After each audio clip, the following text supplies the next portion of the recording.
sạch đây là bằng của CRI đi nữa cũng dây lên thành sạch đây thôi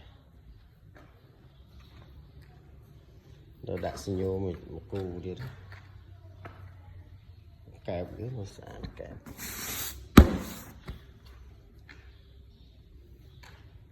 chỉ thời trơn chỉ lên mình xin nữa